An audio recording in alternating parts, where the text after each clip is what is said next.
నమస్తే, welcome to our channel. నేను మీ పద్మావతి. ఈరోజు మనతో పాటు ప్రముఖ ఆధ్యాత్మికవేత్త మరియు వాస్తు జ్యోతిష్య పండితులు శేషగిరిరావు గారు ఉన్నారు.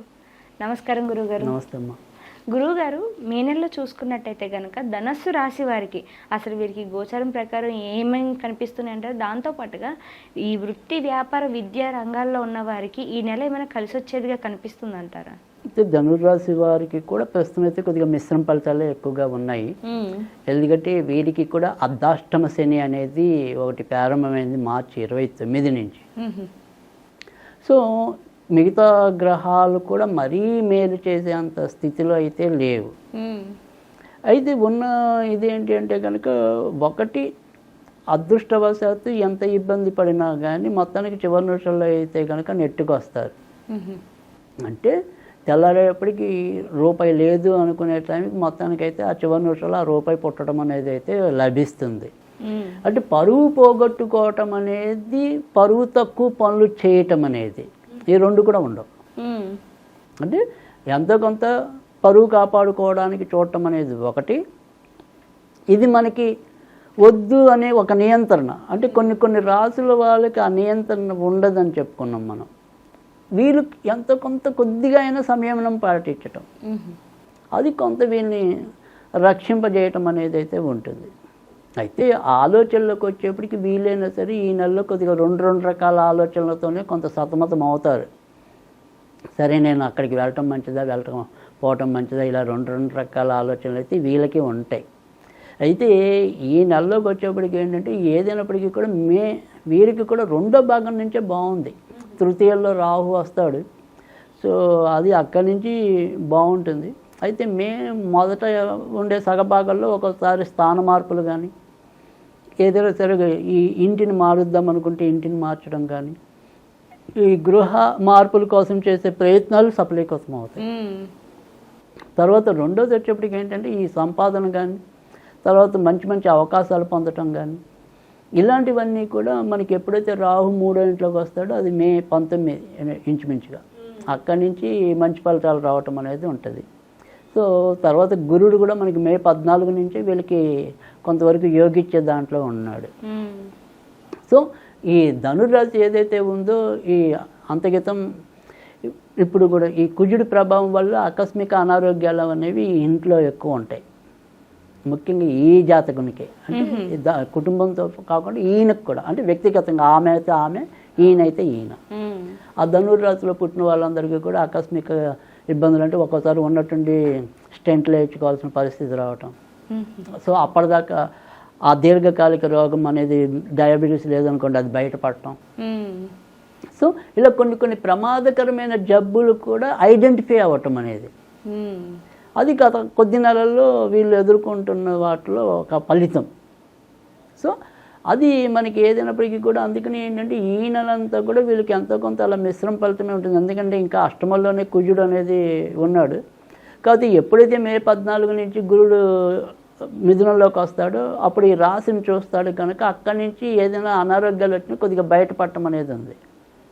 సో ఇక్కడి నుంచి ఏంటంటే కొద్దిగా నయమయ్యే పరిస్థితిలో దేహం అనేది ఉంటుంది. అంతకు ముందున్న పరిస్థితుల్లో ఈ దేహం సందేహం అవుతుంది, అది ఒకసారి ఉన్నటువంటి ప్రమాదాల్లోకి వెళ్తుంది. సో ఈ ప్రమాద తీవ్రత అనేది ఇక తగ్గింది.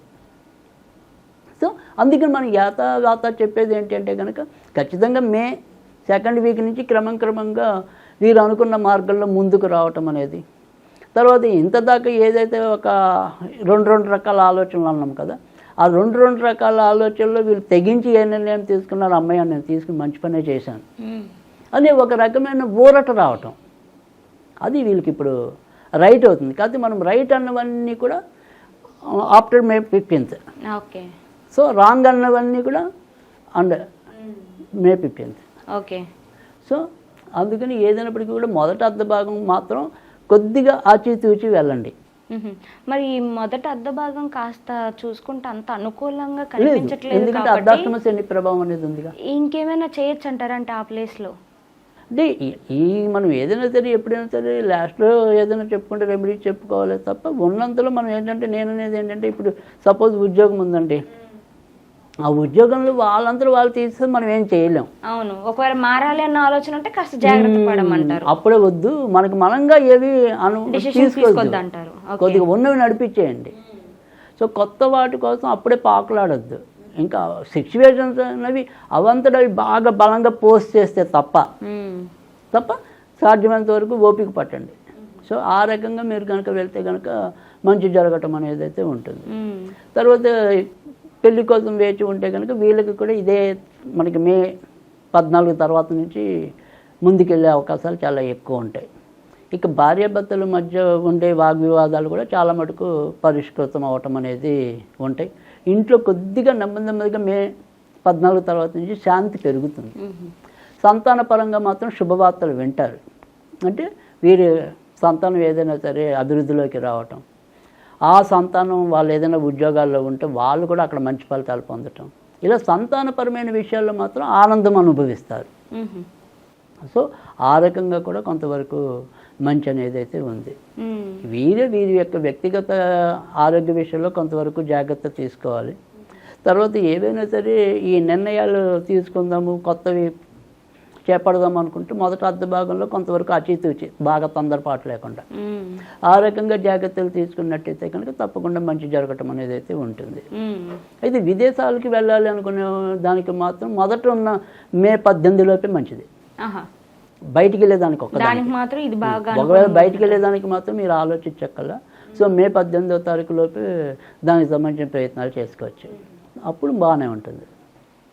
గురువుగారు, మరి స్పోర్ట్స్ రంగంలో ఉన్న వాళ్ళకి కావచ్చు, లేకుంటే ఈ సినీ రంగం వారికి కావచ్చు, రాజకీయ రంగం వారికి కావచ్చు, మరి వీరికి ఏ విధంగా ఉంటుందంటారు? క్రీడా రంగంలో ఉన్న వారికి ఏంటంటే క్రీడలకి ప్రధానమైన గ్రహం వచ్చేప్పటికి అక్కడ కరెక్ట్గా లేకపోవటం, నేచర్లో ఉన్నాడు కుజుడు. తర్వాత రెండోది వచ్చేప్పటికి ఏంటంటే ఏకాగ్రతకి సంబంధించిన శని కూడా వీళ్ళకి ప్రస్తుతం అర్ధాష్టమ శనిగా ఉన్నాడు కాబట్టి క్రీడాకారులకి అంత మంచి అనేది ఉండదు. సో వాళ్ళ దగ్గర ప్రతిభ ఉన్న దానికి తగినంత అవకాశాలు రాలేకపోవటం, అలాగే వీళ్ళు కూడా ఒకసారి చూపించిన ప్రతిభ ఇంకోసారి చూపించకపోవటం. అంటే నిన్న సెంచరీ చేసిన వాడు ఇవాళ డకౌట్ అయిపోవచ్చు. అలాంటివి కూడా ఎక్కువ ఉంటాయి. సో అందుకని ఇదమిత్తంగా ఈ కరెక్ట్గా ఇన్ని రోజులు బాగుంటాడనేది చెప్పలేము. సో అందుకని కొద్దిగా క్రీడాకారుల భవితవ్యం మాత్రం అటు ఇటుగానే ఉంది. కానీ ఇక సినిమా కళాకారులు కానీ, తర్వాత మరి రాజకీయ రంగము, వైద్య రంగం, ముఖ్యంగా సినిమా కళాకారులకి కానీ, మీడియా రంగం కానీ, వాళ్ళకి కవులు కళాకారులు ఇలాంటి వాళ్ళందరికీ కూడా ఎప్పుడైతే తృతీయంలోకి రావు వస్తాడో అంటే ఇంచుమించుగా మే 18 దాటిన తర్వాత మంచి అవకాశాలు వస్తాయి.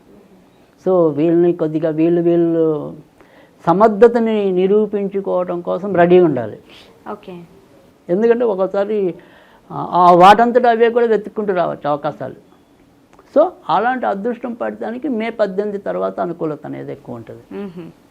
సో అందుకని మన దగ్గర ఉన్న విద్వత్తుని ఎప్పుడు కూడా కొంత రెడీ చేసుకుని ఉంచుకోవచ్చు. ఏ టైంలో ఎప్పుడు వస్తుందో చెప్పలే. సో ఆ రకంగా అయితే మాత్రం వెసులుబాటు ఉంది. ఇంకా రాజకీయ రంగంలో ఉన్న వారికి అయితే కనుక మే 14 నుంచి రవి 6వ ఇంట్లోకి మంచి ప్లేస్లోకి వెళ్తాడు, వృషభంలోకి. సో మే 14వ తారీఖు తర్వాత నుంచి మాత్రం రాజకీయ రంగంలో వాళ్ళకి మంచి భవిష్యత్తు ఉంటుంది. అదే టైంలో వైద్య రంగంలో ఉన్న వారికి కూడా అభివృద్ధి పెరుగుతుంది. సో అందుకని మే 14 అందుకని ఏదో ఎలా చూసినా ఏ రంగం వారికి చూసినా మనకి అర్థమవుతున్నది ఏంటంటే మొదట అర్ధ భాగం అంతంత మాత్రంగా ఉంది, తర్వాత అర్ధ భాగం ఎక్కువ బాగుంది. మొదట అర్ధ భాగంలో బాగున్నది ఎవరికి అంటే కనుక బయటికి వెళ్ళే వాళ్ళకి అంతే. సో ఇంకా మిగతా వాళ్ళందరికీ కూడా ఎక్కువ శాతం అయితే కనుక రెండో అర్ధ భాగంలోనే ఎక్కువ మంచి ఫలితాలు ఉన్నాయి. గురువుగారు, అయితే మనకి ధనుసు రాశి వారికి చూసుకున్నట్టయితే కనుక మే నెలలో మొదట అర్ధ భాగం అంతా కూడా కాస్త కష్టకరంగానే ఉంది. దాంతోపాటుగా కాస్త అనారోగ్య సమస్యలు కూడా కనిపిస్తున్నాయి. కాబట్టి మరి వీరు ఎటువంటి పరిహారాలు చేసుకోవడం ద్వారా, లేదంటే ఏదైనా మనం చెప్పుకునేటువంటి ఒక స్విచ్ బోర్డు జపించడం ద్వారా ఏమైనా మంచి శుభ ఫలితాలు ఏమైనా కనిపించే అవకాశాలు ఉన్నాయంటారా? తప్పకుండా. అయితే ఈ నెలలో వీరు పూజించవలసింది అయితే కనుక వీరు కూడా వెంకటేశ్వర స్వామిని ఎక్కువగా పూజించాలి. సో అవకాశం ఉంటే కనుక వెంకటేశ్వర స్వామి వజ్రకవచం అని ఉంటుంది, 5 శ్లోకాలు ఉంటాయి. సో అది రోజు చదువుకోగలిగితే కనుక చాలా మంచి అదృష్టం పట్టడం అనేది. రెండోది వృత్తి ఉద్యోగాల అభివృద్ధి అనేది, భార్యాభర్తల మధ్య సంబంధ బాంధవ్యాలు మంచిగా ఉండటం అనేది ఒకటి, కొత్తగా పెళ్లి కావాలనుకున్న వాళ్ళకి పెళ్ళి అవ్వటం అనేది ఒకటి.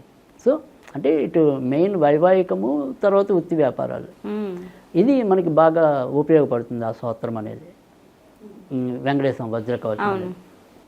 సో దాన్ని నిత్యం చదువుకుంటూ ఉండటం అనేది.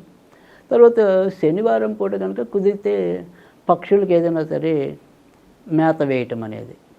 సో అవకాశం ఉంటే కనుక కొద్దిగా బాదం పప్పుని చిన్న చిన్న పలుకులుగా చేసి పక్షులకు వేసినట్టయితే కనుక మరింత శీఘ్రంగా మంచి ఫలితాలు రావడానికి అయితే ఉంటుంది.